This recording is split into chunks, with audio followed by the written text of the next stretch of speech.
And so I've been doing liberty activism ever since. I moved to New Hampshire as part of the Free State Project. I was actually the chair of the Free State Project for a while, started a lot of political groups, helped get over 100 people elected at the state level, actually ran for US Senate, a whole bunch of other stuff. And then I gave up on politics completely in 2018. I realized that there's no way out. Now, we could talk about that for hours, and I won't go into that. But I was introduced to Bitcoin in 2012. I actually first learned about Bitcoin from Ian Freeman and Roger Ver. I heard Roger Ver speak at a Free State Project event in 2012. And so, I immediately fell in love with Bitcoin. I fell in love with the idea of being able to use peer-to-peer cash without any third parties. And every business that I've run has actually had problems with payment processors or issues related to money in banks, every one. And it's unrelated even to my activities. It's just collateral damage with the system.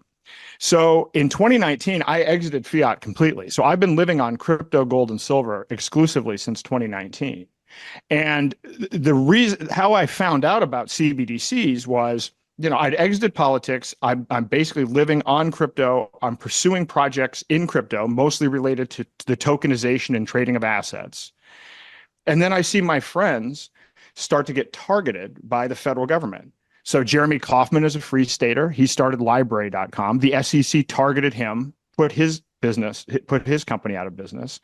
And then they targeted Ian Freeman. And I actually sat in on Ian's sentencing hearing. And so Ian is in federal prison for 8 years for selling Bitcoin. So I wanted to look into, well, why is this happening? Why are they going after these guys? Because these weren't necessarily huge projects. Ian wasn't dealing with a lot of money. And in fact, what Ian did wasn't illegal, or wasn't even and what he was doing wasn't on a large scale. So why were there 5 departments of the federal government going after Ian? And what I found in studying CBDCs is that they've been working on CBDCs in the United States since 2015. They started really accelerating their efforts in 2019. And right now in the US, President Biden has an executive order, 14067, and the executive order has 2 parts to it. One is it's the policy of the United States federal government to pursue a CBDC, and also to take a whole of government approach to regulating digital assets, which is exactly what they're doing. So Ian being in prison, Roger Ver being targeted and arrested in Spain, all of these developers, the SEC action, the CFTC, Treasury, all of it is explicitly coordinated to shut off any competition to bring in CBDCs. But then it gets worse. When you read Roger's book, Hijacking Bitcoin, he takes it from kind of the inception of Bitcoin to 2017. But what I found is that the same people that funded, I would call it hobbling of Bitcoin, basically this shifting of the narrative from digital cash to digital gold, funded all 3 US CBDC pilots. So in other words, we took Bitcoin, which could have been peer-to-peer digital cash for the world, could allow people everywhere to engage in voluntary trade. That was taken away.